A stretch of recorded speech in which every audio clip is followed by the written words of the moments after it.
X-Men is not one of those comic books. Issue number 3 is the kind of bad that makes you demand a refund, awful characterization, the worst dialogue imaginable, and a so-called Age of Revelation tie-in that never actually touches the event.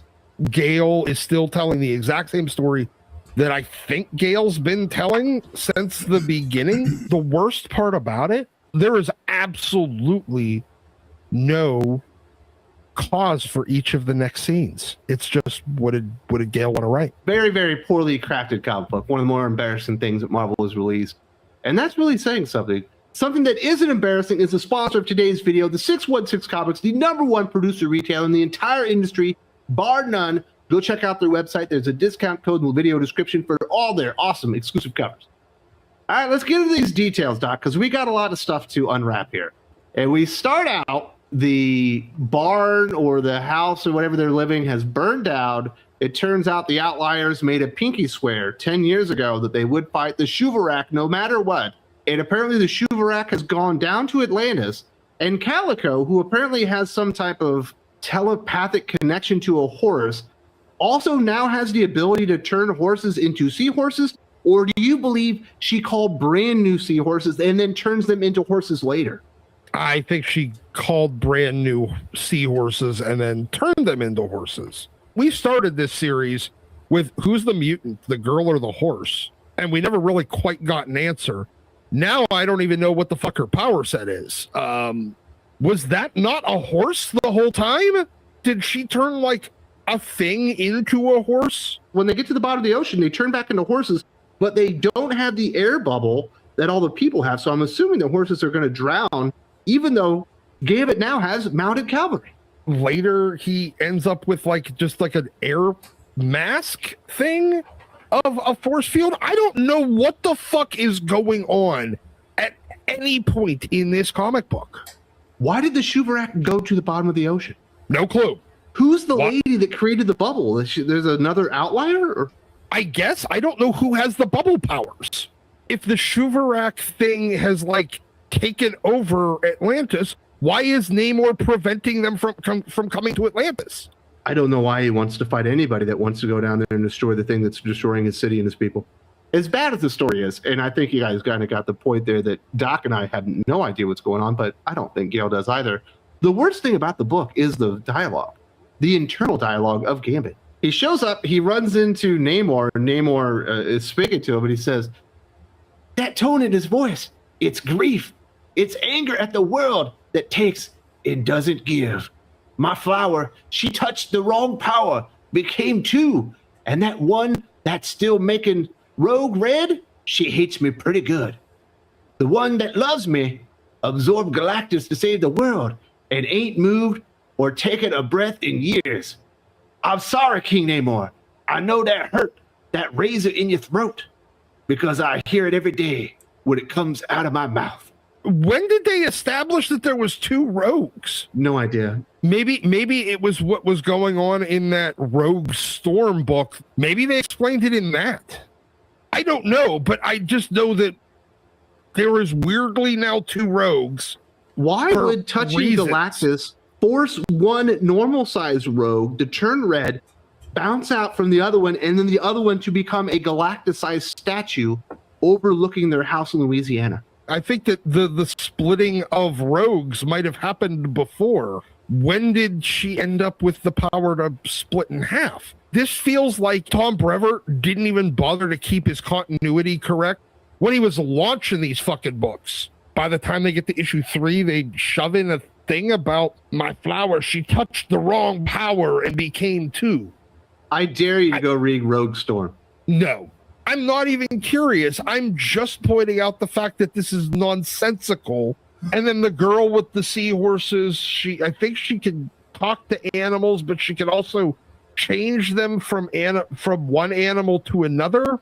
I think she's magic. I didn't realize that, but I think she might be magic. But she wants to fight Namor, but Gambit won't let it happen because she's the daughter that Rogue and Gambit always wanted. And then because Namor won't shut up underneath the water, he's able to hit him with his flying cards. But I don't think cards would fly underneath the ocean. No, they would not. I mean, we've all seen enough movies to see what happens when you shoot bullets into the water. And those are moving at beyond the sound barrier. I think Gale didn't realize that water might be Gambit's card-throwing kryptonite. She's definitely not tried doing sports in the water. But he's able to kind of well. start kicking Namor's ass. No matter how powerful Gambit is, he would ever be able to defeat Namor. No. There's a reason why he was on that extinction team, because they were like the biggest heavy hitters that the X-Men had. Gambit was nowhere near that team. When Namor throws that trident into him, that will take his arm off. Namor is that strong. And he's even stronger underwater. I guess in the end, he does ask or call in a favor, because that giant dragon from Asgard from the very first issue that we haven't seen in like a year and a half or 2 years just magically shows up underwater to eat Namor? I'm assuming, yeah, but it doesn't really make any sense. Everything here happens because the writer wrote it.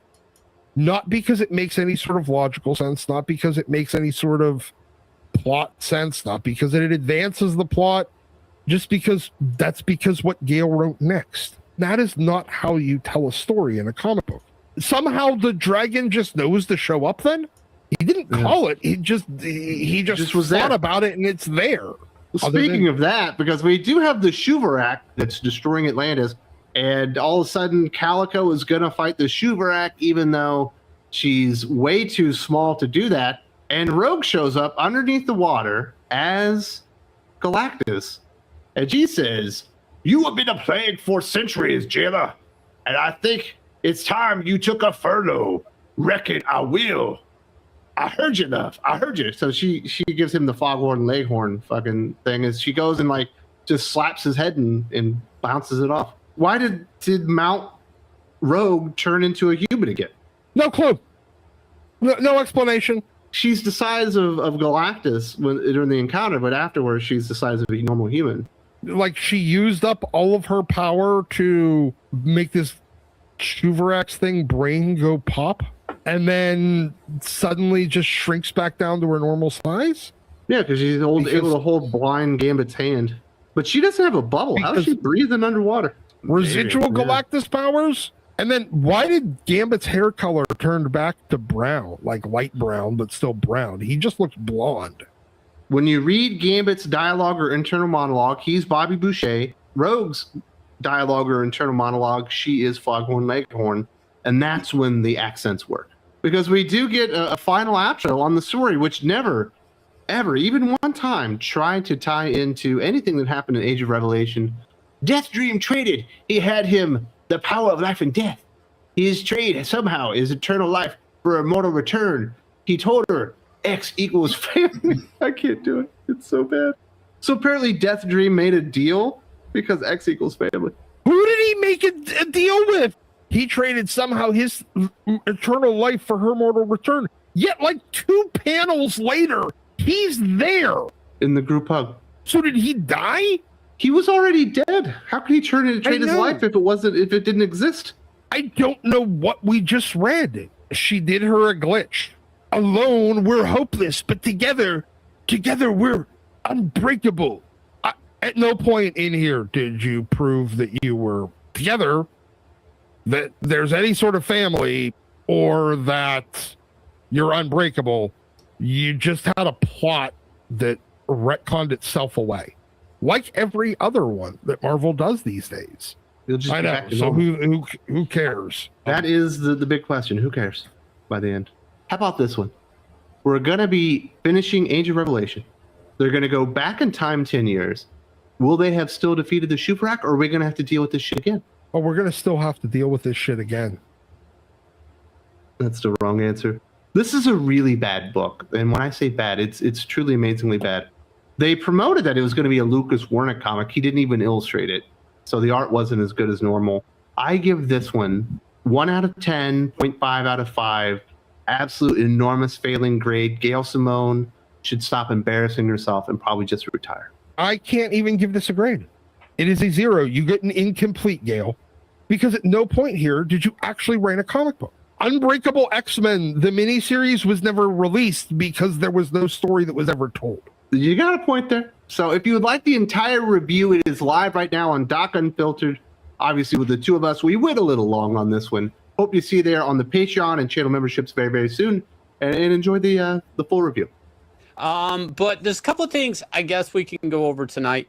One of them, and guys, I'm gonna pretend like I barely keep up with games. Okay, I'm not pretending I know what all is happening in the world of gaming, but something has happened. Something has happened with Melanie Mac, and I guess it has to do with the new Tomb Raider thing.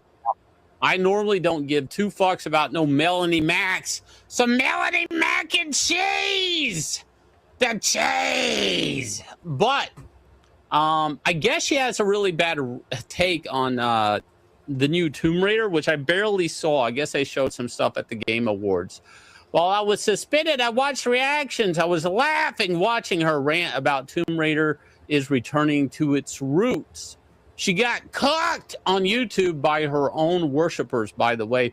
And I never thought that streamer Hasten would make a reaction on her watching Tomb Raider reveal. Go watch it. It's hilarious. Okay, so it seems like she just is appalled by the new Tomb Raider trailer.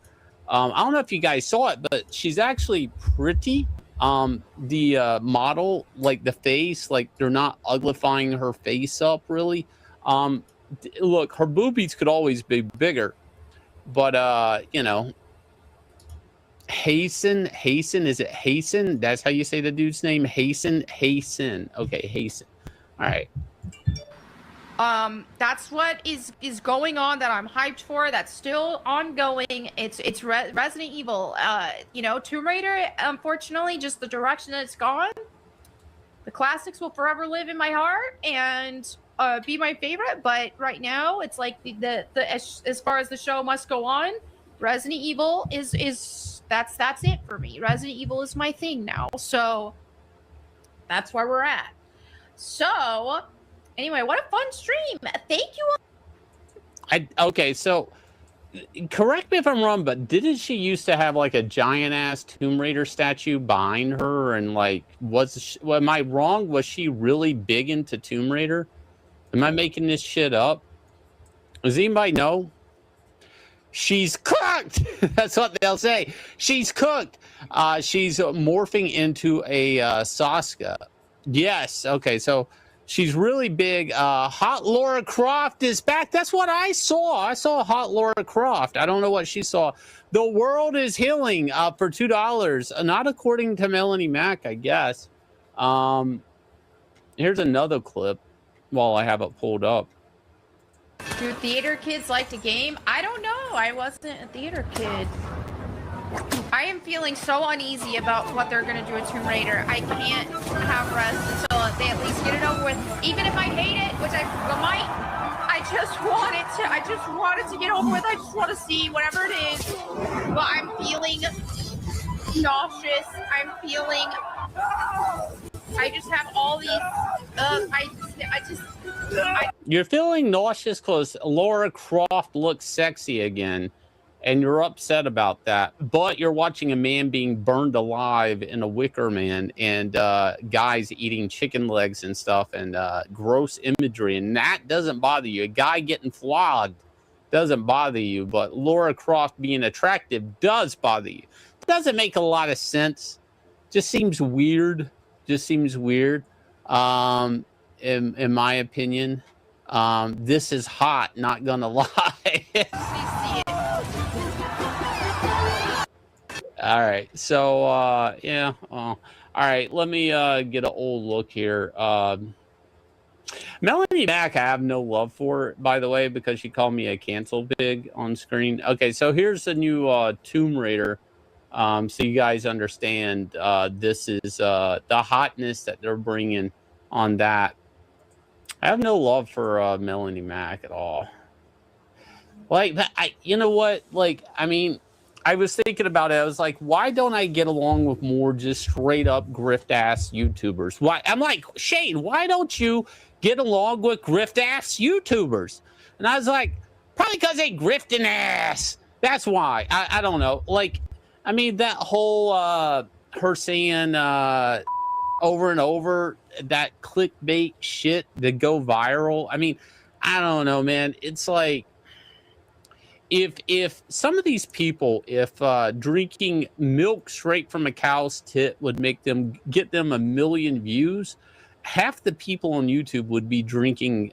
They would pack up their cameras and go to a dairy farm. They would. I mean, it's kind of like that. It's like they're not in it for anything other than the click, the view, the like, the smash that like button. Woo! That's what they about. That's their life.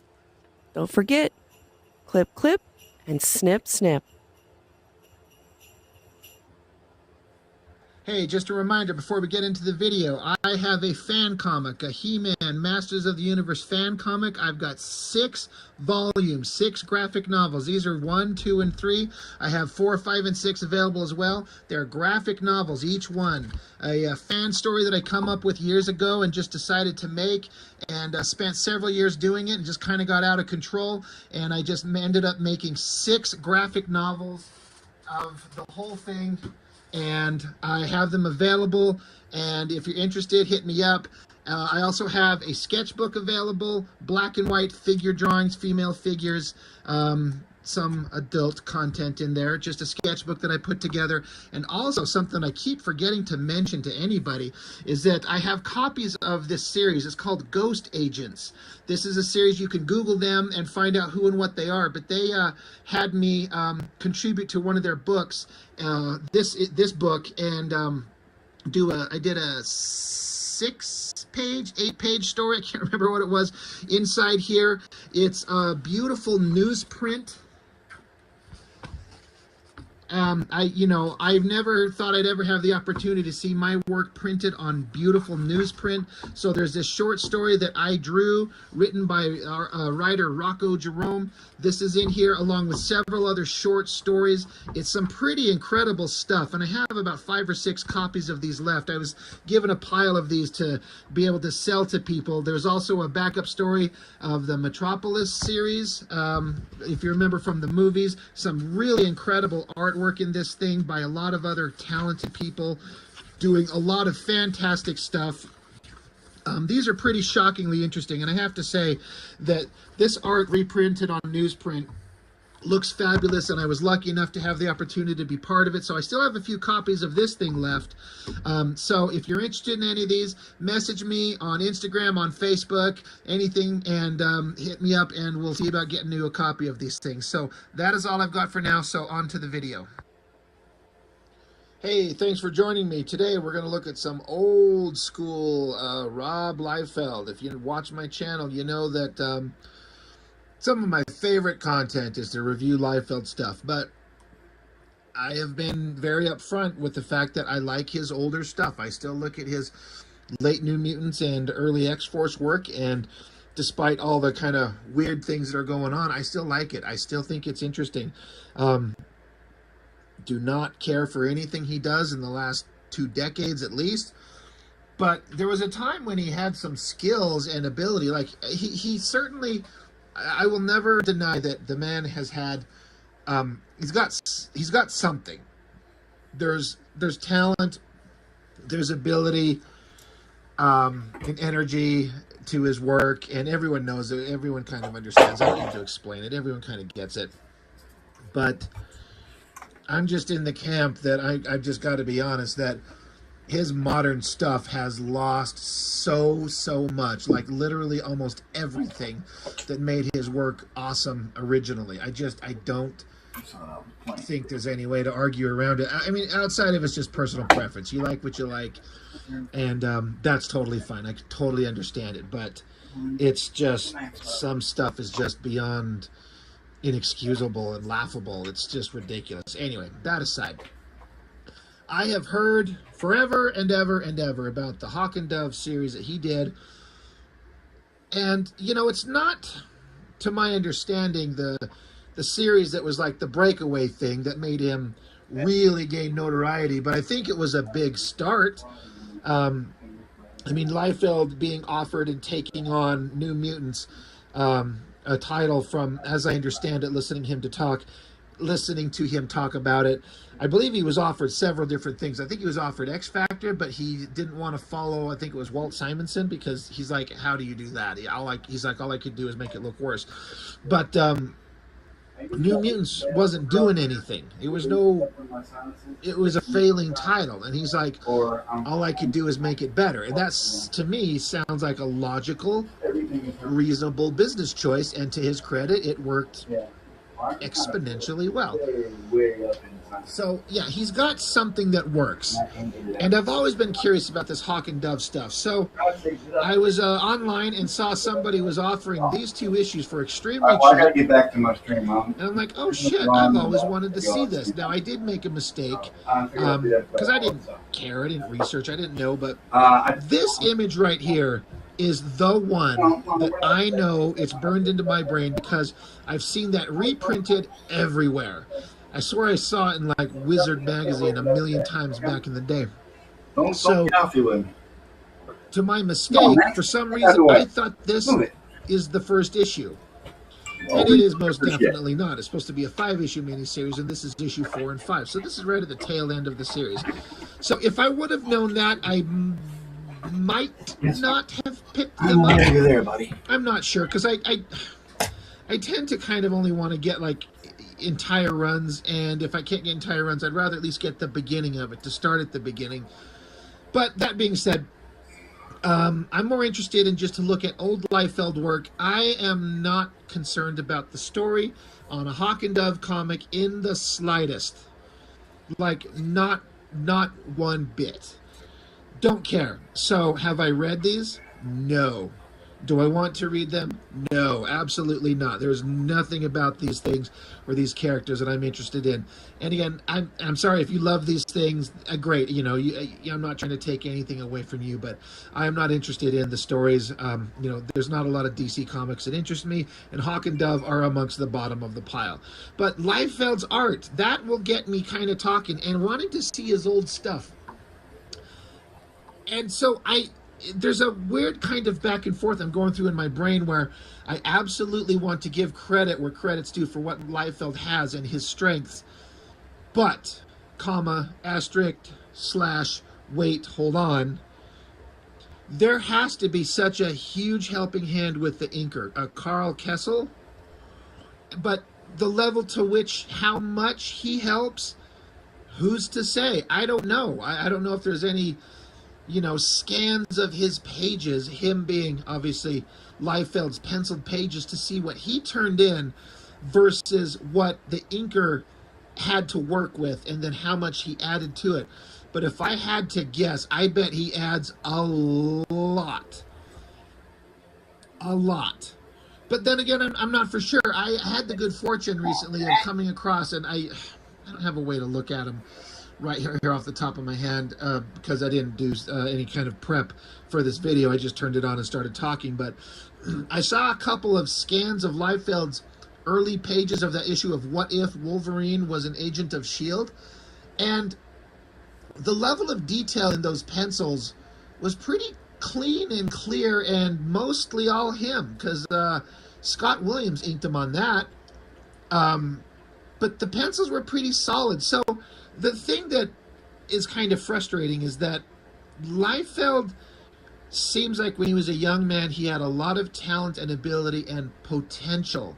And then he got so hyper popular that he started leaning into the, I don't know, I hesitate to use the word the bad elements of his art, because it shot him to the straight to the top of the sales charts.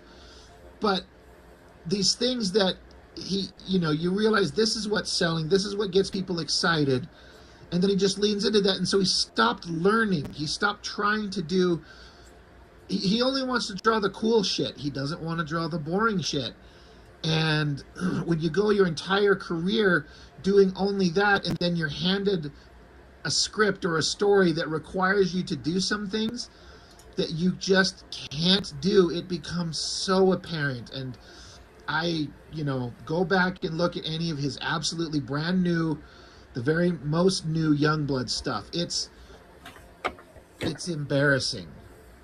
But to be able to see what he's kind of capable at this time, theoretically, I don't know how much the inker added. We'll look at it. I do have to say, I mean, this is a pretty exciting cover. I've never been a fan, you know. Again, I don't want to read these stories, but the character designs of this Hawk and Dove, I don't care for them. They're not the worst thing in the world. Whatever, you know, I don't know. But this cover as an action shot, big guy up front running towards you. I kind of like how he's kind of, you know, he's kind of angled this way and the girl's kind of angled this way, but at the same time, while he's kind of angled this way, he's leaning in this way and she's leaning in this way. They're kind of like, you know, coming together. The positioning's fun. The pose, you know, you got a belt of bullets. I mean, they look like crayons or lipstick or some shit. A jacket for some reason. And then two big giant guns. Now, I do have to say, the nerd in me, the guy who kind of understands, like, these look like giant Uzis. Like, really big ones. I'm not saying it would be better to not draw the muzzle flash as a big, giant, round element, but it looks like the kind of energy that you would draw on a character that has, like, energy projection superpowers. And they're putting their hands forward and energy's, you know, casting off of their fingers and their hands and blasting. It looks exciting, but it's like there's not even anything coming out of the barrel. It's just like the gun is manifesting this energy. It looks cool, but it doesn't make any sense, and I can't imagine drawing it like this. You could have some big, bright muzzle flash for sure, have some spent shells ejecting out of it, something. But separate of that, the cover's kind of cool. It's got Liefeld certain dynamism, is that a word? You know, dynamic elements. The smoke in the clouds, I gotta give that all to the inker. There is no way on God's green earth that Liefeld spent that much time rendering the cloudy, bubbly shapes on these smoke trails here. Absolutely no way. I don't believe that for a second. But getting into the book, knowing what Liefeld can do, has done, will do, it's just like, oh God, I would just love to see what he handed in as a penciler. The things that you can certainly probably credit him for are at least the basic layouts of everything, for sure.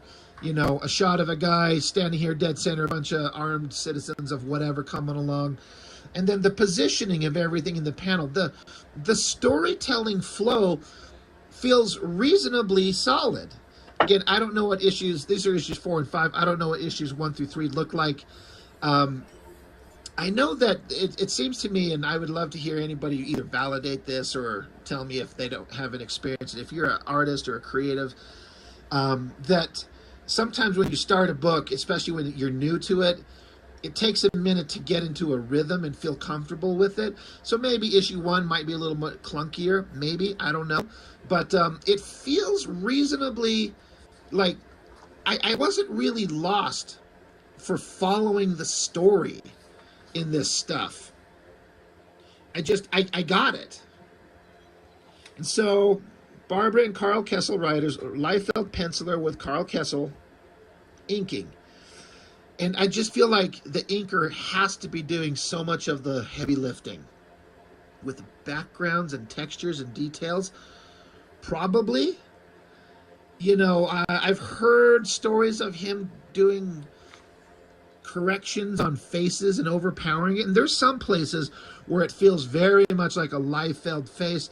And there's other ones where I'm like, that I would never in a million years guess that Liefeld penciled that in the slightest. So maybe Liefeld was asserting himself in certain places more so than others, and the inker just had to take over. It's hard to say. I would like to think, I'm pretty certain that, because I'm about to review Snake Eyes number 5, and that's the issue where Liefeld had all kinds of various inkers come along to help him out. And I'm almost 100% certain that this Carl Kessel inks a page of Snake Eyes in that book. So they're at least on relatively good terms. So, you know, I would guess that young Liefeld, I wonder if his pencil's getting, in theory, changed or overridden by the inker, if it made him happy, or if it pissed him off, or if he was neutral on it. I can understand as a penciler, like I draw my own stuff. I would be kind of pissed if an inker just redid everything that I put down, leaving no trace of me there. So I don't know. I guess it just depends on what may or may not have actually happened. But all that aside, looking at this stuff, just look at any Liefeld comic. I've covered his DC works, like he did some Teen Titans stuff. He did more of the later series Hawk and Dove. Any of his Marvel stuff in the last 2 decades as of this recording, he does not, cannot, and will not put a fraction as much backgrounds in any of his new pages are as visible in this stuff. There's some things that are kind of familiar.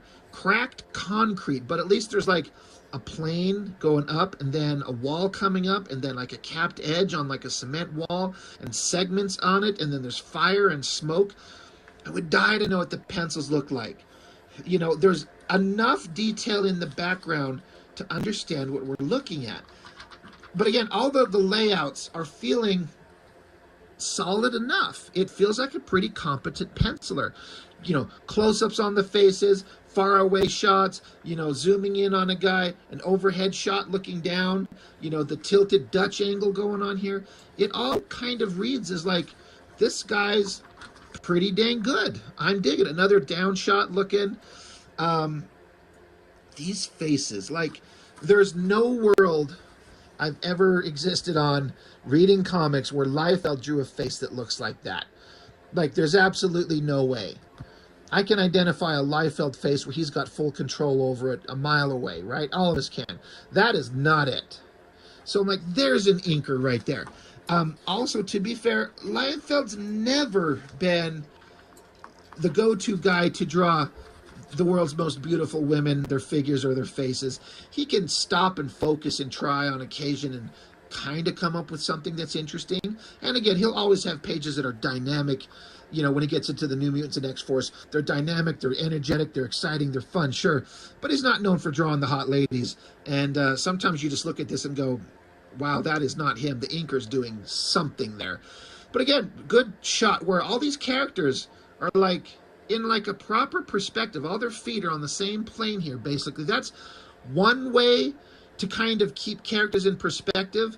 Like, if you put all their feet on the same ground, like if your camera shot is low angled, like on the ground, like kind of a worm's eye view, and you put everyone's feet on the same ground and then just draw them in perspective to that foot, they're all kind of in perspective to each other. Like if a character's way up close and you had his foot right here, like his Nike tennis shoes right here, so much all you do is see the front of the foot, and then you draw another foot down here and it's just the size of like, my fingertip here, then you just draw in perspective. Yeah, you'd see more of the figure going up, but they're standing on the same plane. So they're existing in the same place. It makes sense. So this looks pretty solid, pretty decent backgrounds. I did notice, and again, I wonder if this is a Liefeld thing. I'm actually wondering if these backgrounds were redrawn. I'm guessing they were, but man, does Liefeld like to draw these windows where they all have the rounded top. If you can see them, it's a long, skinny window divided with the grills in the glass, but the top is a rounded top. It's almost everywhere on every window that you would see on any building anywhere. There. We'll see more.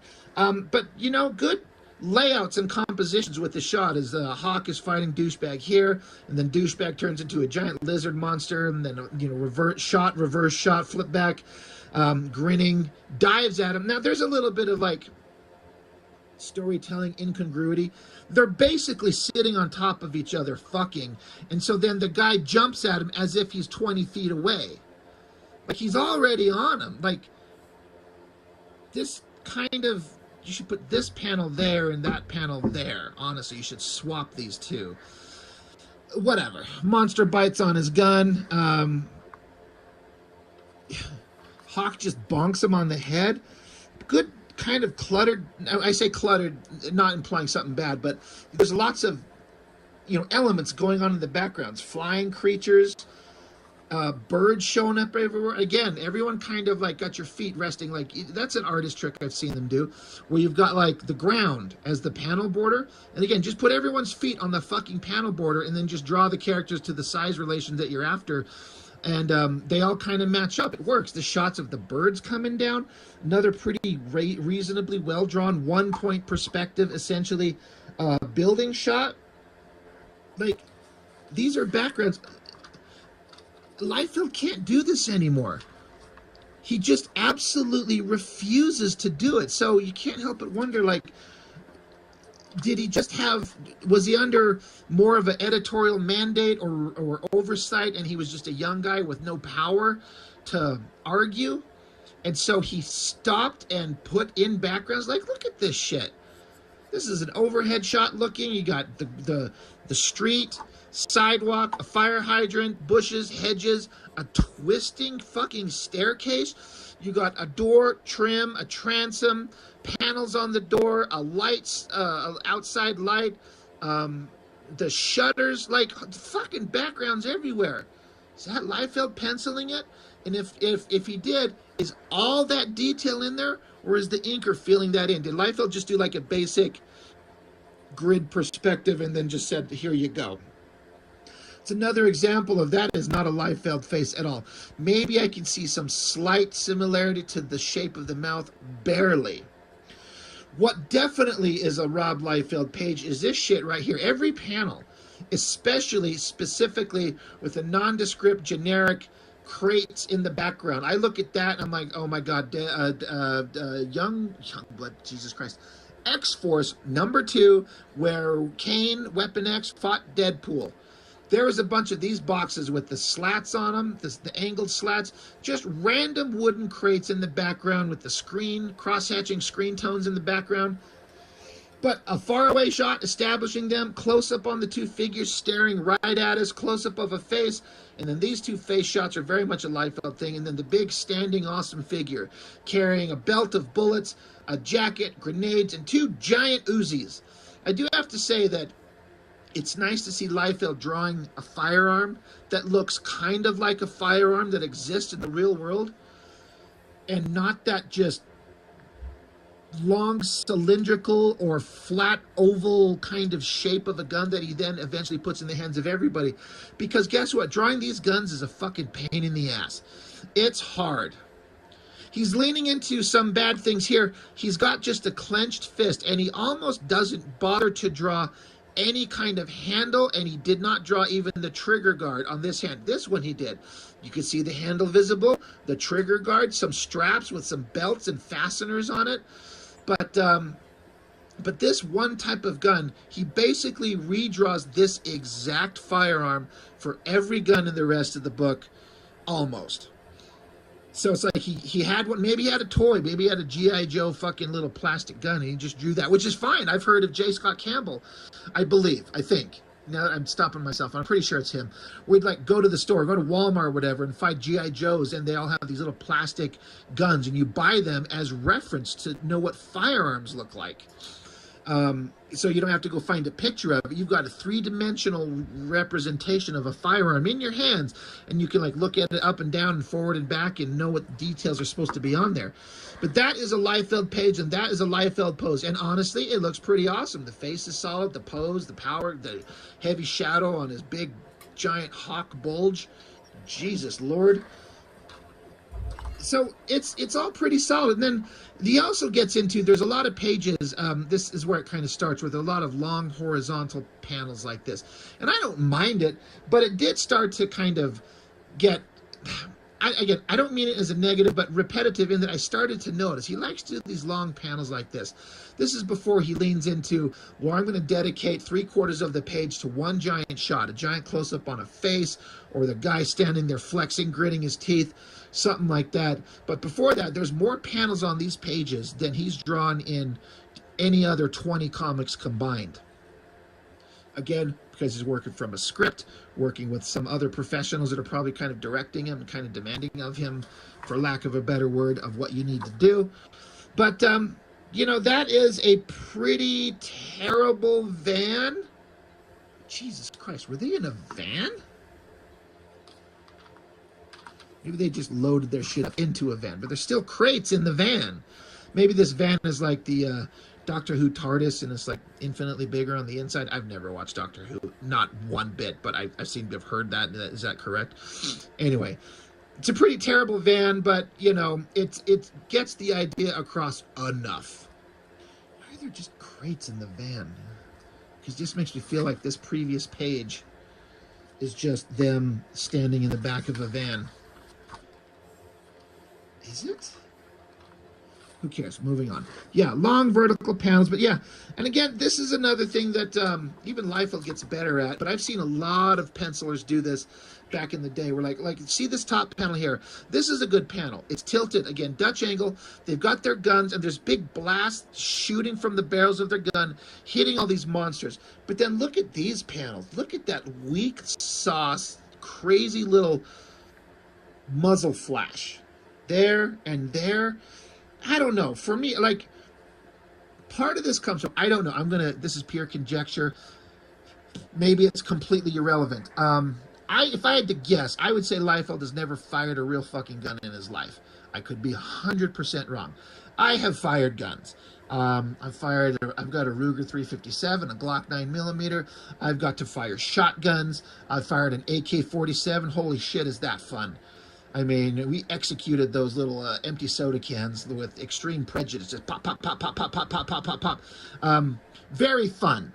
But when you feel the power of a gun and the burst and the power and the flash, to me, there's a certain amount of like, I want to portray that somehow in a gun that's firing. Now, you know, these appear to be regular kind of human guns that are, you know, lead slug throwers, you know, they're not laser guns or anything like that. But I'm spending way too much time on this one panel where just the muzzle flash from these guns, that is weak. It doesn't feel like anything's happening.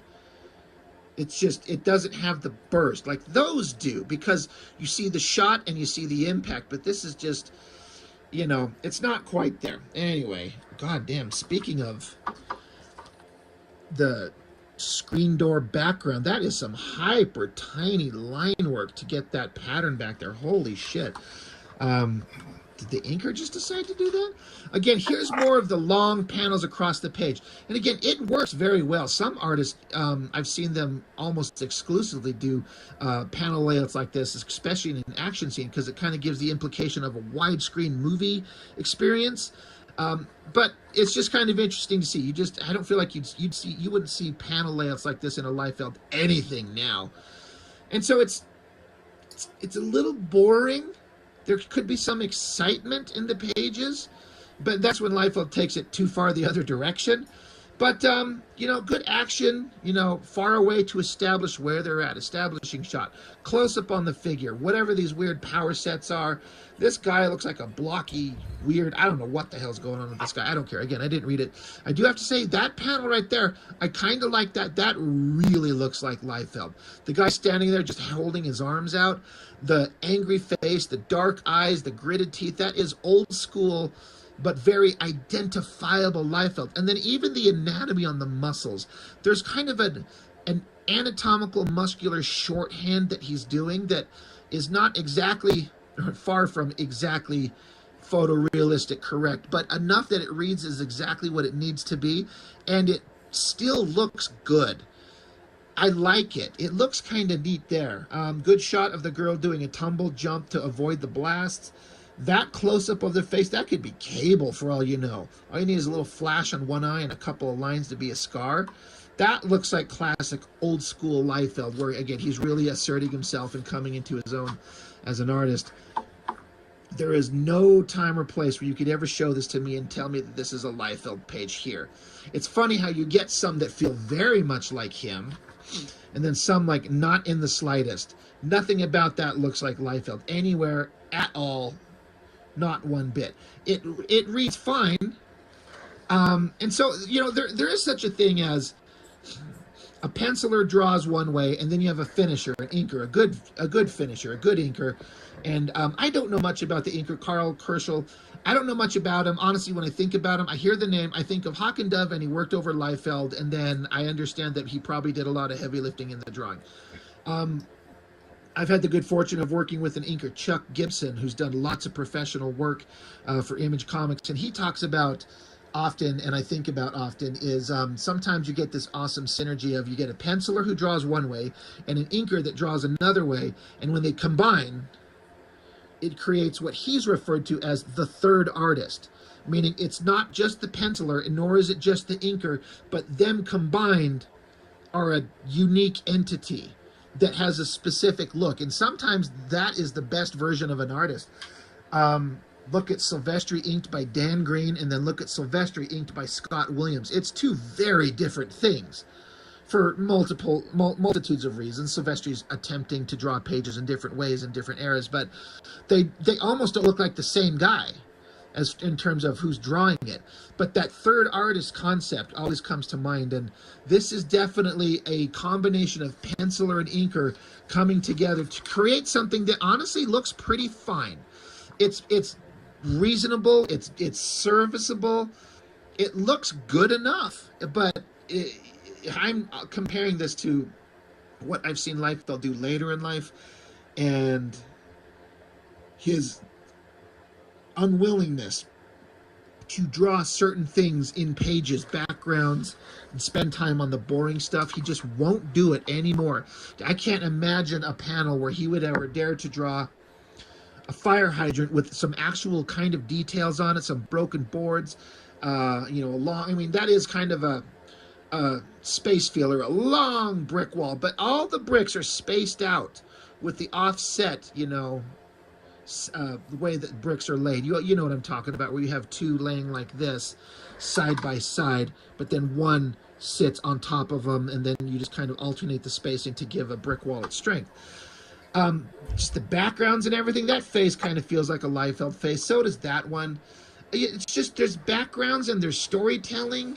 It's just kind of all there. And then, some bigger panels. I hate this hairstyle on this girl. It's like it's a short hair, but then there's like a long rat tail ponytail. Is that what her hair is? Is this costume thing that she puts on is this a wig? I don't know. This guy melting away from his powers, whatever's going on. These are some awesome shots. Lots of energy. Again, I feel like maybe the inker had a lot to do with that. Dave McKean ad for Black Orchid. No idea what that is, but that art is pretty fantastic. This is feeling like some Liefeld stuff. Big, heavily shadowed shot, gritting faces. The alternating shots of them talking, just staring right at you. It's not bad. Geez, I didn't think I'd spend 30 minutes on one issue. I thought I'd get in and out of both of these books in 20 minutes. I talk a lot. That, again, that does not look like a Liefeld face at all. It looks good and kind of feminine, also kind of pissed off. It's just interesting. Again, I feel like the inker on certain pages, whether the inker just asserted himself more or Liefeld just took the easy road out on certain pages, so the inker was forced to do more. I don't know. Again, look at the amount of backgrounds on these pages. Like, this is supposed to be like England or something like that. I mean, I only say that because of the visual imagery of what appears to be like Big Ben or something like that, but I don't think that's what the background of England local looks like there. But again, the basic 1-point perspective background, like, it works. All the overhead shots looking down, lots of backgrounds, buildings, Dutch angles, like, good Lord, there's a lot of effort going in here for a guy who ends up being known for not doing any of it. Look at all the backgrounds on this page. How much does Liefeld do? Like, goddamn, this girl, she's inside like a ritzy building. God, here's more of those windows with the round tops everywhere. Round, round, round, round, round everywhere. It's like a fucking chandelier. Doors. She's fighting on the chandelier, knocking it down. That's crazy. This big shot of her. It took me a second of staring at this going, what the fuck is going on? Not knowing anything about the characters, I guess there's a magical manifestation of something. And so this swirling energy changes her from her standard clothes to her dove outfit. Okay, sure. Sure. But lots of backgrounds going on. All the storytelling is looking good. This bomb device is pretty damn well drawn. It looks like a interesting device. There's a box, there's switches, there's a digital readout, there's little wires and triggers and shit. Imagine Liefeld doing this today in one of his issues of Youngblood. It wouldn't look like anything. Again, the tilted angle is an easy way to create a sense of drama. Look in that How to Draw Comics the Marvel Way. That's one of like the primary lessons that stood out in terms of storytelling. They're like, look, here's a shot, static, straight on. It works, it's fine, it does the job. But then take the same angle and tilt it on its side, and then lower your camera looking up. And it instantly creates a sense of tension and drama. So that is something that's kind of going on there. It just works. Great detailed buildings on the backgrounds. He would never draw anything like this now. How could 30 or 40 years later he gets so much worse? Again, unless this is all the inker bringing it. Because I want to give credit to Liefeld where credit is due. I don't want to take anything from him in his old work. I know I do enough ragging on his shit that people kind of expect me just to be like, fuck that guy. No, I'm not looking to do that, especially when he maybe was doing something right. But who's to say? How do we know? And I know these pages are probably something that bore the shit out of him, just basic pages of people just sitting around talking. But it all works well enough. It all reads. It's kind of fine. It's pretty good. Now we get to the shit that he likes. Heroes powering up, bending over and flexing and jumping and jump. Oh, look, more of those crates. That's awesome. Who doesn't love a bunch of crates? There's a vastly different panel layout. If I had to guess, that maybe this was a panel layout that he saw in one of his favorite comics, and it gave it a 4-panel, layout on the script. And so he's like, I'm going to do something different. So this kind of angled thing, it works. It gives a sense of drama and interest. God, the details on the door and the perspective, he could not and would not do that right now. Not possible. Here's some more pages that feel very Liefeld. So you go into this, I don't know where they're at, some other dimension where it's just essentially rocky ground and floating boulders and then guys in spandex yelling and fighting and punching each other. That is a very good, classic old school Liefeld face. That looks very solid. I mean, it looks like him. The textures on the rocks, I'm just sure the inker's doing this. That is a hell of a shot. That feels like a classic Liefeld thing. And again, like I was saying earlier, it's almost the same panel, now that I think about it, in this other book, where that guy, that flexing shot that he was doing, where he's standing there gritting his teeth at you with the arms spread out straight. Well, it's kind of almost-ish the same thing. But again, like I was saying, the anatomy, you got the pectoral muscles, what I don't know the names of the muscle groups. The ones come off like from your body next to your neck, and then your shoulders, your triceps, your biceps, all that type of stuff. It's not going for, nor does it need to be photorealistic and hyper accurate anatomy, but it's all in correct place enough that it reads. That looks fucking awesome. Excuse me. Again, credit where it's due. That's pretty neat. And then I like the shadow, the heavy lighting on it. That's kind of awesome. Like, what the fuck happened? I really dig this arm coming back here. There's enough kind of shadows in the lower area to give some heavy muscle kind of weight to the anatomy going on there. It works. I dig it. But yeah, these are pages I'm sure Liefeld was having a lot more fun on. Or again, basic backgrounds. You don't have to worry about all that perspective and building background bullshit. It's just rocks and boulders, and then a guy and a girl fighting another guy. So jump and move and flex. We're in close, we're far away, we're above, we're below. There's energy and movement. Again, doesn't look like a Liefeld face. That looks like one. Lots of teeth. That works. Another, big energetic shot, floating rubble, good angles down low, just her feet in front. God, the feet are so well drawn. That is so well drawn. Thank you, Carl Kessel. Excuse me. Carl Kessel, thank you for doing that. That's fantastic. Good energetic shot of him going up and grabbing onto said foot. These shots are good, and there is a Liefeld page if ever we've seen one. Girl on the ground, guy looking. What again? I don't know who all these fucking. Is this supposed to be? Is this Hawk? Because he's got an anger problem or something like that. I don't know. That's a solid shot. That is where people are going to look at that and go, this Liefeld guy's got something. That shit's awesome. And then people are going to tell Liefeld, that shit was awesome. That is so good. Thank you for doing that. And he's going to go, you like that stuff, huh? Huh. I'm going to make comics around that and make it nothing but that, and it'll sell in the millions, and that'll be my career. And you know what? He did exactly that. So just more of the same, floating rocks, characters fighting. The silhouette shots are pretty good. This shot of his face, that looks pretty solid. It's a heck of a drawing right there for Sandman. Covers by Dave McKean. Yeah, we're just kind of wrapping up to the same thing. This part of this guy, I don't know if he's dissolving, disintegrating, phasing out into another space-time continuum. I don't care. But the easy background pages are done. It's no longer just a generic void with boulders with action heroes fighting. They have to go back into a regular world. So, here the characters are back. Whatever, they've saved the universe or whatever the hell they did. Pages that I'm sure Liefeld was not excited to draw, but there's backgrounds, tilted angles, faces that don't look like Liefeld in the slightest. That doesn't look like Liefeld at all. You put a gun to my head and demanded, you know who this artist is. You just tell me, who is it? I would never, ever, ever, ever guess. But again, this is the boring shit, but you have to find a way to make them interesting.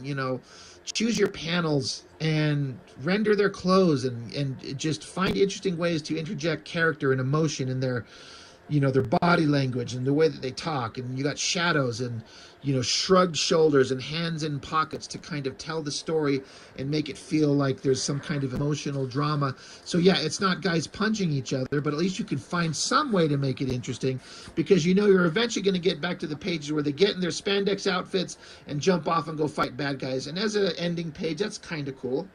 So again, yeah, this is just issues 4 and 5 of a 5-issue miniseries. I made the mistake because as soon as I saw, that cover there, I just, in my brain, I thought that was the issue 1 because that's just the image I've seen the most. And I did look it up, and I think issue 1 has a cover of him just hunched over, bent over, flexing. Yeah, I think this looks way better. Anyway, that being said, I want to give credit to Mr. Liefeld, and I think there has to be some. There has to be some credit for sure.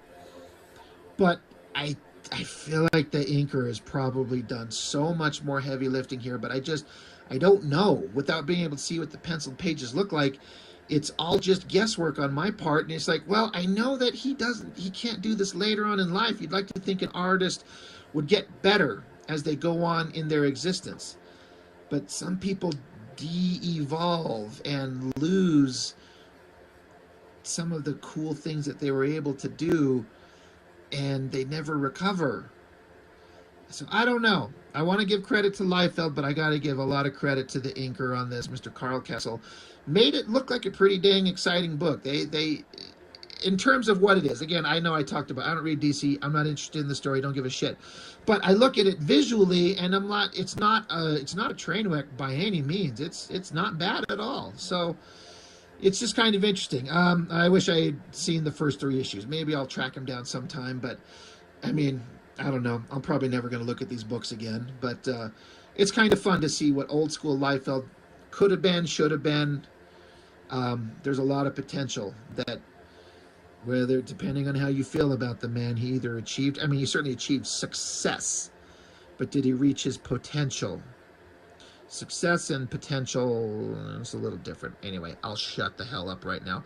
Hawk and Dove by Liefeld and Carl Kessel. I can't just say Liefeld. I got to throw in the inker. He had all kinds of shit to do with that. So anyway, that's all I've got for now. Thank you for watching. I really appreciate it. I'll see you next time.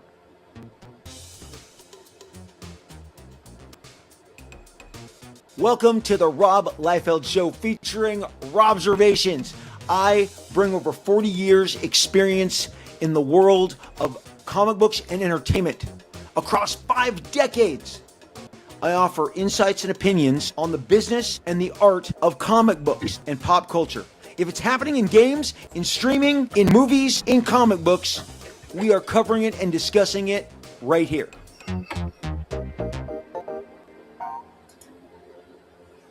Hey everybody, and welcome to another edition of the Rob Liefeld Show featuring Robservations. I'm going to tell you why I say that twice shortly, because I told somebody online the other day because they were very concerned with why I say this twice. I actually love answering the questions, and this gives me a chance to be less snarky about it. The reason it's called the Rob Liefeld Show with Robservations is on the YouTube platform. We can't call the show Robservations, so the easiest out was calling it the Rob Liefeld Show. Robservations continues to be the title that this is filed under on Spotify, on Apple, iHeartRadio, Podbean. So wherever you are listening to us from, wherever you're joining us, we're sorry for the double names. We're sorry. I hope that you can overcome it. Today's show doesn't even have a name yet. I've got a couple of topics I'm going to get to. I've got a name of the show that I'm working with. I'm going to tell you right now. I'm chasing the end of the day. If you thought this was a operation that was held together by glue, string, and some bubble gum, you're right. Welcome to my humble show. My house is under total construction. We're redoing our staircase, and it has been. My whole house, phase 1 is under complete demolition today. It was demolition day, and my doors behind me are boarded up. The workers literally just left. They're getting here at the crack of dawn. I'm still, as my old bones are adjusting to the daylight savings times that we are all subjugated to. That none of us really like. Why are there some congressmen that are against this? You're going to tell me it's the cold, it's the crops, it's farming, whatever. Can we just have it be like where the sun goes down later all the time, please? I've been whining about this since my teenage years, and I feel like we're closer than ever to solving it. I hope we solve it. I hope we solve it soon. But I certainly did prep for this show today in terms of the topics I want to talk about. But landing and isolating a specific title, none of that was going to happen in the time that I was given, because they're all coming back to keep deconstructing things at the crack. They asked if they could come earlier tomorrow. My crew asked if they could come earlier tomorrow. So we're all like, yes. You don't go against the crew. You don't say no. Suddenly they don't show up. If you've had work done at your house, comply. Comply.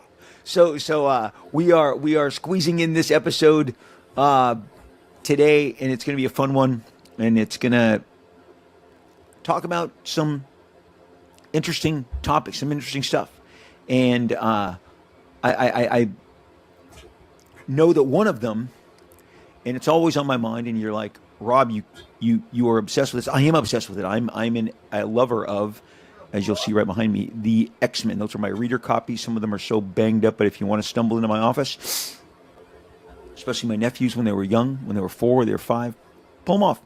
Read them. I don't care. I got nice copies that are slabbed, that are mylar'd, all in a secure location. But these, rifle through them. Some of them are reprints. Why not? You guys know that I love the X-Men, and currently the X-Men comics are just really going through it. Just a lot of bad decisions. The books are not anywhere near as strong as they should be, but they exist nonetheless. But we hear a lot of chatter about the X-Men coming back as a movie. And this is what I was really kind of trying to pull all these threads together today. And one of the biggest things that is frustrating about what's been going on with the X-Men over the last decade, the people that were put in position to guide and steer the X-Men did not buy off on the inherent macho themes that the X-Men title was built on. You're like, but Rob, no. You're wrong. I'm right here. I watched this. I grew up with this.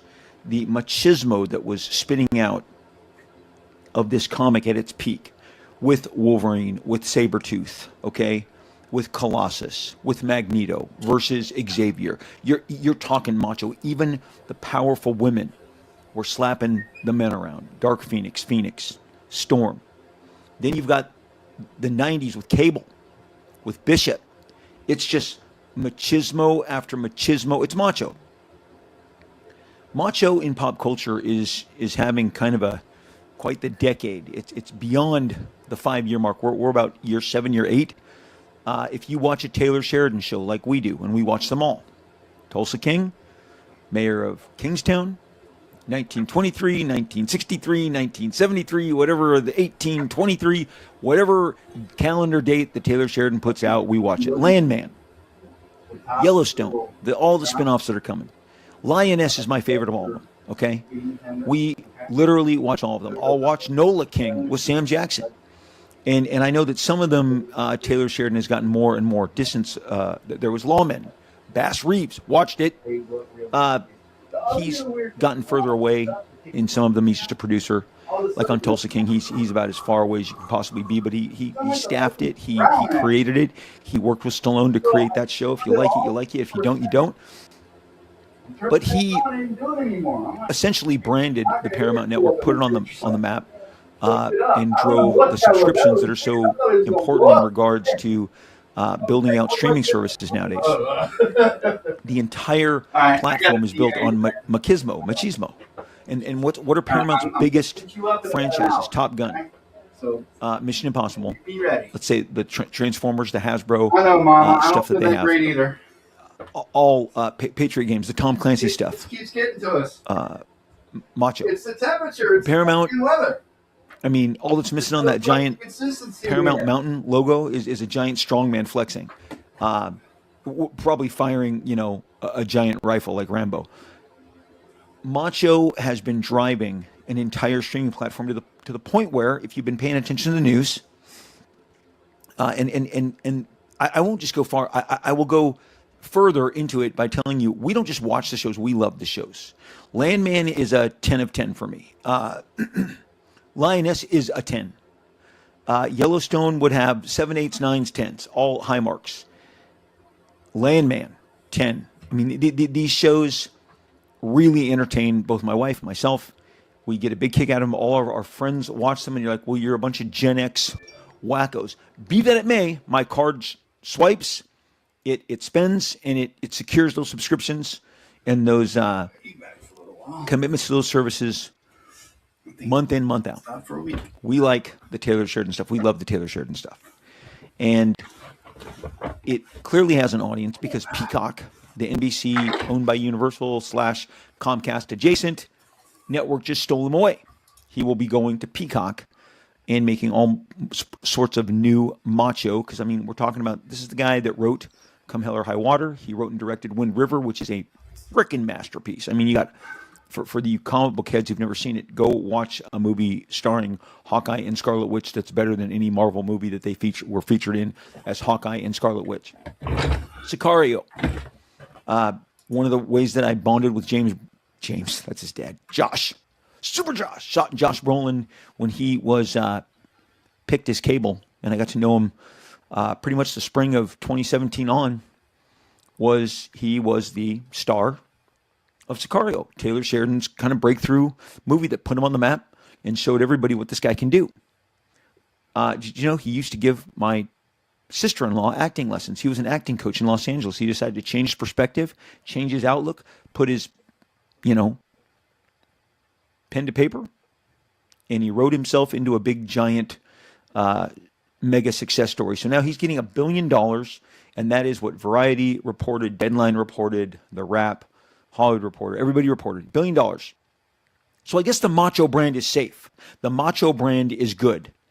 And just before I came on today, Millennium Films, which owns the rights to Rambo and the other Stallone franchise, The Expendables, those were both sold. I believe it's Lionsgate, but they were both sold. both brands, macho brands, big ass macho brands. So let's get back to how in the hell did this franchise, this brilliant, genius, wonderful, look at that Paul Smith Wolverine. That is just a one of one. That is brilliant.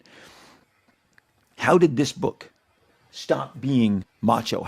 How is it? Well, I'll tell you, it's the people who conducted the orchestra, who decided to surround it, build it out, weaken it. Wolverine is your lead character. And this is going to lead into what I think they should do with the film. And I'm going to go all hard into this in a way that you're like, I didn't know Liefeld had this in them. You're going to disagree. Then you're going to think about it and you're going to go, he's got something here. But whether it was John Byrne who came on and put the spotlight more on Wolverine, and we've covered that over the 5 years as I was reading comics and really liked the Uncanny X-Men and really, leaned all the way into them.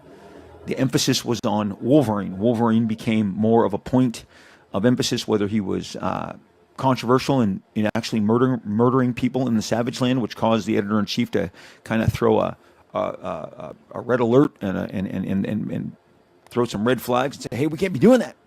Wolverine can't be killing these tribes people in the Savage Land, to later battling the Hellfire Club, dropping from the ceiling, slicing and dicing them.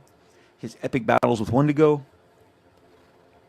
The guy in his claws made an instant impersonation. The Wolverine miniseries, the Frank Miller, Chris Claremont, super macho. Super duper macho. Wolverine became the star. Whether you like him or not, and I see that there are whiners. I'm going to call them what they are, whiners. All over, whether it's Threads, X, Facebook, whiners. It's too Wolverine focused. That's because it works. Wolverine, Cable, Bishop, Colossus. These are the characters that people rallied around for a reason. People like a leader. People like a decisive leader, a decision maker. Somebody who's not scared to go head first into the fray. That's what we respond to. We love it. Wolverine was the driving force. Wolverine adjacent concepts. I mean, there was a kick-ass Sabretooth miniseries in the 90s. And Wolverine's lore lent itself to all manner of killer showdowns, whether they were illustrated by the aforementioned John Byrne, whether they were illustrated by Mark Silvestri, Jim Lee, Alan Davis, Barry Windsor Smith, as we've been sharing here lately, as we just can't seem to shake the Barry Windsor Smith of it all. The comic books completely got away from the absolute focus being macho. They have gone into all sorts of different crazy manners, and the worst mistake they ever made was the House of X, which really neutered so much of the macho energy. The fact that they're dying, they're being resurrected, it had a decidedly less macho flair. I work in comic books, just like the guys who make action movies, just like the people who make John Wick, just like Point Break. Point Break, the most macho movie ever, directed by the most kick-ass woman ever. I mean, good God. If you've never seen Point Break, not the remake, not as bad as the rap it got, but nowhere near the accomplishment that the original was with Keanu Reeves and Patrick Swayze. The macho has always paid the bills. The macho stuff has always been uber attractive to all of the different all of the different audiences. The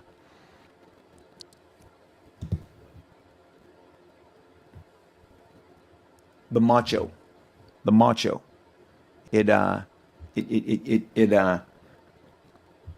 has gone a long way in cashing a lot of checks, drawing a lot of attention, bringing the eyeballs.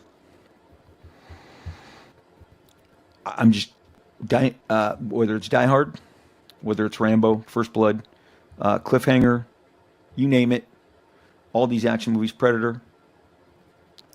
Like I said, whether it's the original Point Break or the many of the other excellent movies that Catherine Bigelow has brought to bear. Avatar, super macho.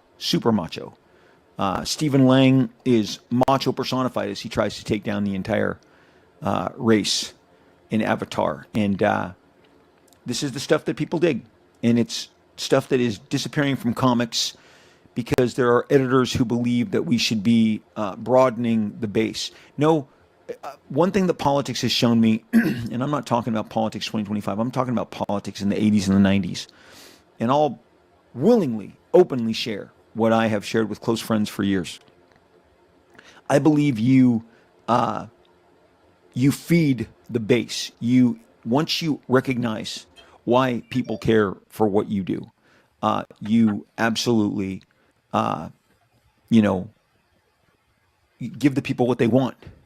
If you were going to a Van Halen concert when David Lee Roth and Eddie Van Halen were together and Eddie Van Halen was alive, if you went to a Van Halen concert in the 80s, in the mid, let's say their last outing together, and they didn't sing Jump or Panama, you're like, what? And if during the Sammy Hagar era, they didn't sing, I mean, so many of the massive hits. Why Can't This Be Love?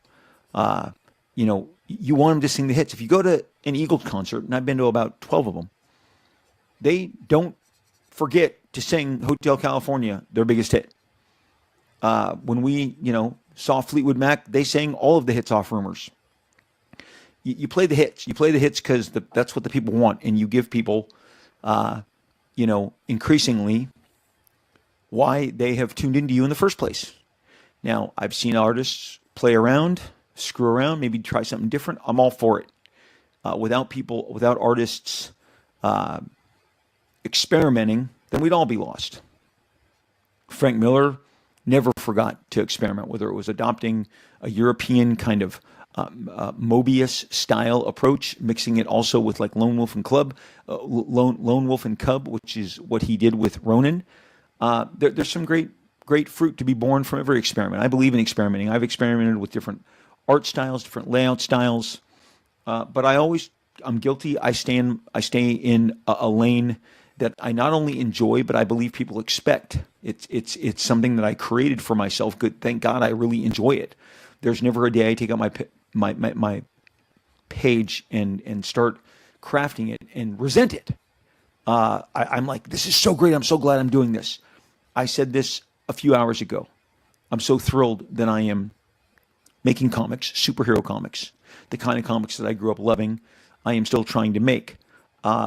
Even if I wanted to do something more in the vein of a mystery thriller, I probably wouldn't pursue it at this time. It's not where my training has been refined. With the X-Men, you look and you see that it was handed down from kind of curator to curator to curator to where they decided to say, hey, let's abandon everything that makes this franchise dangerous and let's make it weird and make it Vertigo-y and lose our voice in the process, lose an audience in the process, and they haven't regained it. That's the problem. Once you shed the identity and lose it and let it wash down the river, good luck getting it back. There are remedies. And I'll get to the comic books after I get to the movies. I'm going to go right into the movie. They're going to make a new X-Men movie. We've all been hearing about it, the director, everything. So in my kind of curiosity, I popped in the original X-Men movie. X-Men Summer of 2000. I'm going to draw some comparisons to something else that came out in the summer of 2000. The year 2000. X-Men was summer of 2000, and then we were all. It was very interesting how within that 12-month cycle, that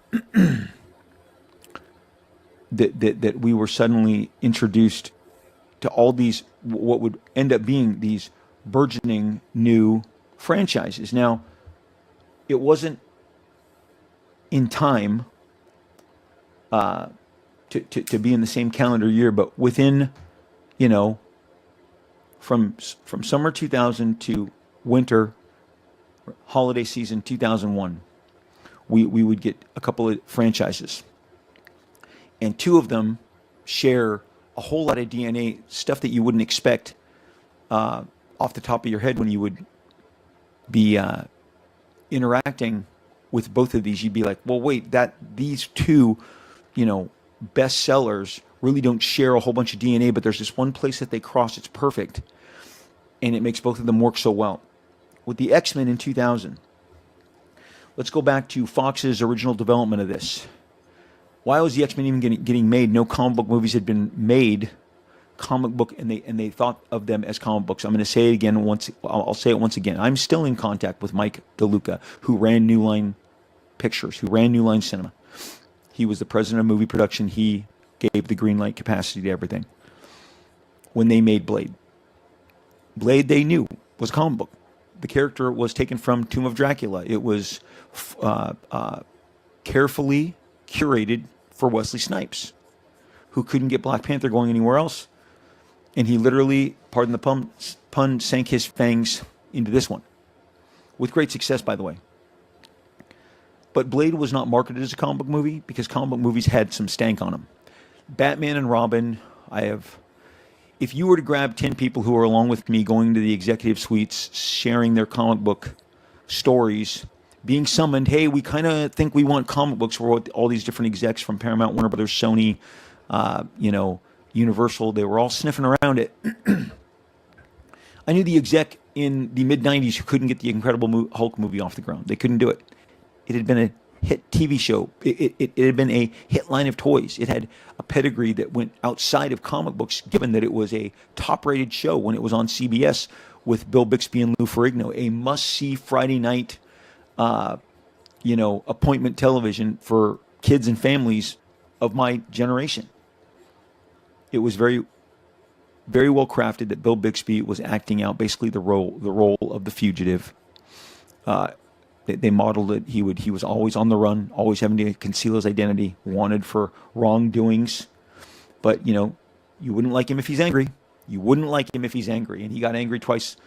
I think twice an episode is how much they could spend on him hulking out, getting Lou Ferrigno in, putting the green makeup on him, and having him throw dressers and file cabinets in slow motion. And we ate it up. I loved it. I may talk of it in a cynical manner now, but I was licking it up when I was 9 and 10 and 11. They couldn't get a Hulk movie off the ground. Comic movies were seen as being really, I told you, the guys from Paramount wanted to buy Youngblood, and they're like, well, we want to kind of make this into a Batman style, You okay, Mom? movie. And I'm like, this has nothing to do with Batman. Okay. Sure. A lot of confusion. People were just chasing the familiar. Batman and Robin, George Clooney, Arnold Schwarzenegger killed it. People were like, we're done. Let's put him away. Okay, so in about 10 minutes, I got you. Made it out, and it crushed. And they also were doing Spawn. So Thank New you. Line, which I did got both. headphones on. Sorry. Spawn, not the near the success or the cool factor that Blade had. Absolutely, Blade was made from a comic movie. If you were alive at that time, not marketed one iota as a Blade movie. It was a Wesley Snipes vehicle, a vampire thriller, and then a horror film before the fourth category. Even in the early 2000s, they didn't list it as a comic book film on IMDb. They didn't list it as a comic book film on Box Office Guru. It was horror, thriller, vampire, because that was a much more successful genre. You wanted to sell to what was going to get you the biggest eyeballs. In the meantime, Fox is figuring out what to do with X-Men. And here's the reason that X-Men 2000 is so admirable. It's got Wolverine, Cyclops, Storm, Jean Grey. It's got Professor X, okay? You got Magneto, Sabretooth, Toad. You got Mystique. I'm leaving people out here. You got double digits in regards to people with superpowers. And the entire array of comic book. I mean, these are teams. They hadn't made a live action superhero team for cinema. They hadn't gone this far, but now they are. And on a shoestring budget, because Fox was determined not to lose their shirt. This isn't going to be the movie that takes us down. We're not going to lose on this one. They had Bryan Singer, who at the time had a ton of heat off both his movies, the Ian McKellen German war criminal movie that I'm forgetting the name of, but I'll find out right after this show is over. and you'll tell me in the comments, and the usual suspects. Bryan Singer was on the map. And he's a great shooter. Just whatever you think of him, whatever wrongdoing he's committed, the guy, especially at that point in his life, could shoot the hell out of a movie. X2, when given money, you see really how well he can sling that camera around, light a frame, move you through, scenes, stage, big consequential moments. Great stuff. He's given a shoestring budget in the 60, 65, $70 million range, okay? And again, you've got huge mental telepathy powers that you're going to depict between Professor Xavier and Jean Grey. Then you've got your macho growlers with Wolverine, with Sabretooth. You've got your optic blast with Cyclops. You've got Storm. It was a full range of superpowered characters. And they're putting them on film for the first time. So here's what I'm going to drop. I'm going to drop on you right now. X-Men #1. Budget aside, you have to move the budget aside because they didn't have the money. Deadpool would be made 15 years later for about 10 million less than X-Men. Think about that. X-Men #1 is a perfect movie script. Take the special effects, take the budget limitations away, which is why Marvel should remake it with a $200 million movie. And I'm going to tell you why. Think of our introduction to Hugh Jackman. Think of our introduction to an unknown actor portraying Wolverine, a character that we love, a character that is obviously very much taller than we were expecting, and we still loved him. It did not stop us from embracing him and loving him. We meet him in the cage. We see how he's making his money. He stumbles into this very random meeting with a group of people who refer to themselves as mutants. And they get him out of a jam and deliver him to the school. I forgot Rogue. He goes to the school, and I had already seen it. I had gone up to see a pre-premiere screening on the Fox lot. They were very kind. I once upon a time wrote a review of this for CBR, but when CBR was sold about 12 years ago, they cleaned all the back files. My X-Men 2000 movie review that I came home and posted about a good 8 to 9 days before the movie was released. And they were, I remember the Fox execs who I knew because I had friends there. They were so thrilled that someone from the comic book world was so legitimately jumping out of my seat because I was terrified. I was terrified that this was going to be just this giant, bogus, horrible, something that looked more like the Power Rangers. Even with all of the budgetary restraints, that movie should have been given $40 million more at the very least to pull off kind of the grandeur that we'd eventually get. And they probably only gave the sequel 20 to 30 more million. But you can't deny that Stryker and Lady Deathstrike and all of that Phoenix Bird stuff at the end, them attacking the mansion, just phenomenal. Just, again, you saw the budget upgrade in X2, but X1 as a script, as a story, as an entry point to the mutants, you're not going to do better than that. Here's where we cross over, and what we're crossing over with the other franchise I'm talking about is Harry Potter. Harry Potter is introduced to a school. Logan is walked into a school. People would ask me, hey, what movie is this from? What I was going to say is I went up, I saw it a couple days. I saw it quite a bit earlier. Then I took Joy on opening weekend, and then she thought our neighbors would really like it. They were our age. We had kids. They had a child who was exactly a few months younger than Luke. They were growing up together. They were friends. We grabbed them. I called them my citizen friends. They didn't like anything. They didn't like anything superhero whatsoever. We took them to the Brea 12. We watched the Saturday night. It was Saturday night. Got babysitters. I was so dying to know what they thought. And afterwards, they're like, we loved it. And they're, sure enough, we love the school. And it was like, is there a comic book like that? No, there is no movie where they encounter Logan and say, come with us. And we'll show you how the basketball courts open up to a hangar that houses our Blackbird super aircraft that flies off and takes us to our missions. Logan wandering around the school, bumping into other young mutants. The entire Harry Potter, but all the Harry Potter books were already all the rage, and they'd been that way for about 2.5 years. I want to say that the Harry Potter books were on the third or fourth book at the time. Sorcerer's Stone had already become a giant late 90s hit, late 90s sensation. They were making the movies while this one was being released. And I always felt that Hugh Jackman, that 5-6 minutes where he's wandering through and meeting the headmaster, seeing that, oh my gosh, Jean Grey teaches a class. So-and-so teaches a class. And then Xavier breaks it down. This is where we kind of conduct our operations, where we train young mutants away from prying eyes under our protection. It made them so valiant. It made them so incredibly admirable. And it gave Logan a home, as well as a ton of curiosity, because Logan was us, and we were Logan. We were the audience surrogate, learning about these X-Men. In the meantime, you had, again, Patrick Stewart, Ian McKellen, Sir Ian McKellen. Those are incredible castings. Incredible castings. And when they recast him with Fassbender and McAvoy, another just completely swing and hit. I mean, giant home runs.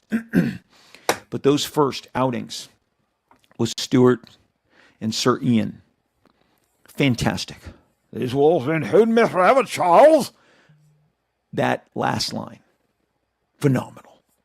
They go visit him, and he snarls, and Magneto's, for all of its budgetary restraints, the first movie is, again, I'm going to tell you, perfect. You're like, it's not perfect. It looks cheap in spots. Yes, that's the budgetary restraints. But the script is so incredibly strong. I am telling you, remake it. Rob, you're nuts. They're remaking Harry Potter right now to run multiple years on HBO with an all-new Harry Potter cast, and they're going to reshoot the same movies, the same books. And I'm not sure they're going to deviate much because the author has a ton of control over that material and is going to make sure that it is guided in a certain manner. They are remaking Harry Potter that came out in 2001 that walked us through the same scenario. You're a wizard, Harry. All right? This wasn't hold me forever, Charles. Oh my gosh. I'm sorry. I love Ian. Sir Ian crushes it in that movie. Remake X-Men 2000. Remake it. Not saying shot for shot. Just take that script, build it out. Utilize hey, we go to a school. You can live here with us. You can right some wrongs. The Senator plot, the making everybody into mutants, Magneto's ultimate,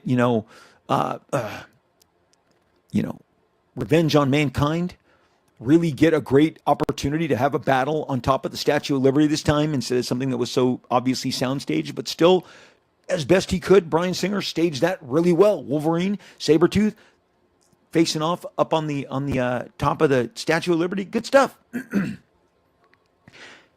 Remake that movie. It's great. They're remaking Harry Potter. Warner Brothers, which has a whole lot more money and is spending a whole lot more money to bring it to their HBO is a giant pedigree. If you don't think that is going to be event television, you are nuts. It is going to be event television. We started taking our kids to the Harry Potter movies around the 4th. Yeah, it was after Azkaban. It was the Robert Patrick. I mean the Pattinson, whatever that one, the tournament. They loved them. Then they wanted to see them all on DVD, and we showed them, and they loved it. They're gonna watch it. My daughter, 21, my son, 25, my other son, 23. They're all gonna tune in. So there it is. Harry Potter came out 1 year after X-Men, but within that same 12-month kind of range.